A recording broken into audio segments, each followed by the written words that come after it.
Gagahnya Candi Borobudur tak lepas dari kehebatan Indonesia di masa lampau.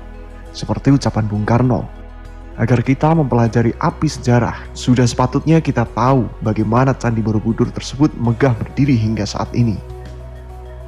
Berikut ini merupakan sejarah singkat Candi Borobudur yang megah tersebut. Candi Borobudur termasuk salah satu kuil Buddha, candi atau monumen Buddha terbesar di dunia.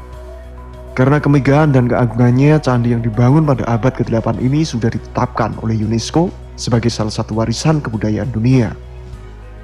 Terdapat sejarah panjang dalam berdirinya Candi Borobudur. Sampai saat ini tidak ditemukan bukti tertulis yang menjelaskan siapa yang membangun Borobudur dan apa tujuan pembangunan candi ini. Diperkirakan Candi Borobudur dibangun pada tahun 800 Masehi. Perkiraan waktu pembangunan candi didasarkan pada perbandingan antara jenis aksara yang tertulis di kaki tertutup Karma Wibangga dengan jenis aksara yang umumnya digunakan pada prasasti kerajaan abad ke-8 dan abad ke-9. Candi Borobudur dibangun pada masa kerajaan dinasti Sailendra di Jawa Tengah yang bertepatan pada kurun waktu 760 hingga 830 Masehi. Estimasi proses pembangunan Candi Borobudur menghabiskan waktu 75 hingga 100 tahun lebih.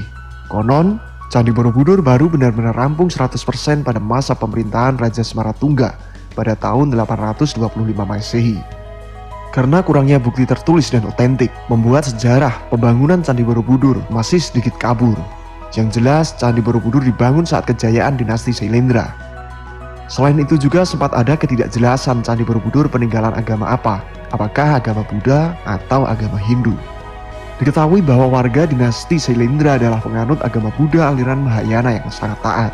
Namun berdasarkan temuan prasasti Sojomerto menunjukkan bahwa awalnya mereka mungkin beragama Hindu Siwa. Daerah itu memang banyak dibangun berbagai candi Hindu dan Buddha di dataran Kedu. Ada juga candi suci Siwalingga di dekat kawasan Borobudur yang merupakan candi Hindu. Meskipun demikian, umumnya para sejarawan menyepakati Candi Borobudur peninggalan kerajaan Buddha. Candi Borobudur sendiri dibangun pada kurun waktu yang hampir bersamaan dengan candi-candi di dataran Prambanan. Meskipun pembangunannya rampung terlebih dahulu pada sekitar tahun 825 Masehi. Berdasarkan penelitian, mulanya Candi Borobudur adalah sebuah rancangan stupa tunggal yang sangat besar, memahkotai puncaknya. Karena stupa yang terlalu besar dan berat dianggap bisa membahayakan, maka kemudian stupa tersebut dibongkar dan diganti menjadi 3 barisan stupa kecil dan 1 stupa induk seperti sekarang. Setelah perubahan kecil selesai, maka Candi Borobudur pun selesai dibangun. Beberapa abad kemudian sempat tak diketahui lagi keberadaan Candi Borobudur ini. Dalam sebuah prasasti, yakni prasasti Kalkuta, tertulis sebuah kata Amawa yang berarti lautan susu. Kata tersebutlah yang kemudian diartikan sebagai lahar Merapi.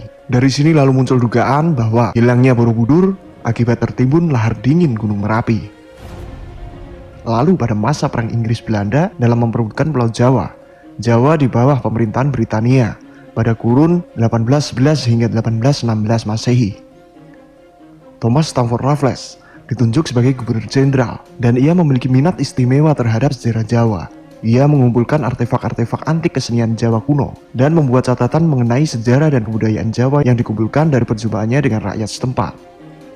Pada kunjungan inspeksinya di Semarang tahun 1814, ia dikabari mengenai adanya sebuah monumen besar jauh di dalam hutan dekat desa Bumi Segoro. Karena berhalangan dan tugasnya sebagai Gubernur Jenderal, ia tak dapat pergi sendiri untuk mencari bangunan itu.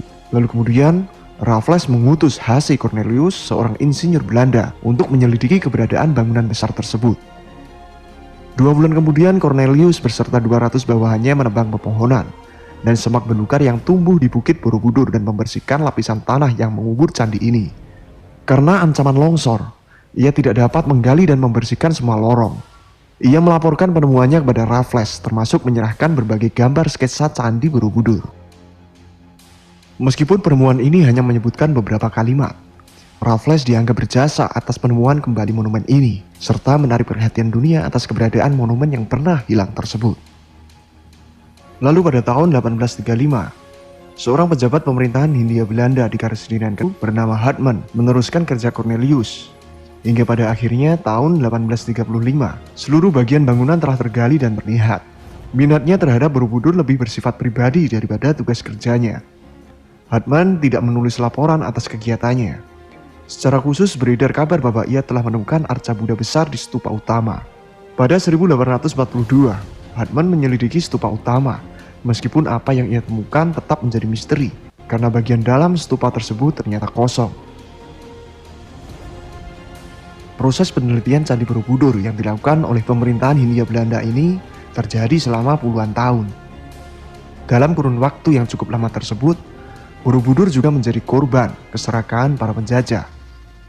Banyak bagian dari Borobudur telah menjadi sumber cenderamata dan pendapatan bagi pencuri, penjarah candi, serta kolektor pemburu artefak.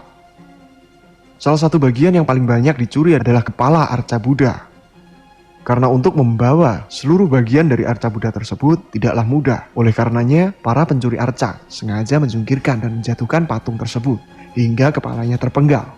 Itulah sebabnya kini Borobudur banyak ditemukan arca Buddha yang tanpa kepala.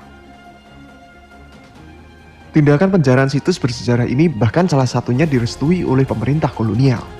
Pada tahun 1896, Raja Thailand, Chulalongkorn ketika mengunjungi Jawa di Hindia Belanda yang kini bernama Indonesia menyatakan minatnya untuk memiliki beberapa bagian dari Borobudur. Pemerintah Hindia Belanda mengizinkannya dan menghadiahkan 8 gerobak penuh arca serta bagian-bagian bangunan Borobudur.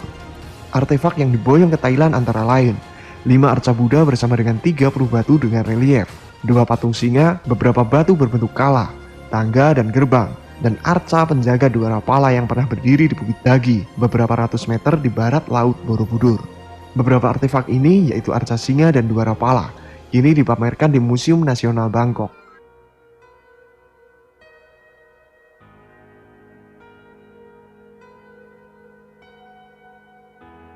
Kegiatan penjarahan artefak tersebut terus berlanjut hingga akhirnya muncul niatan para pemerintah kolonial untuk menjaga, melestarikan, dan memugar Candi Borobudur.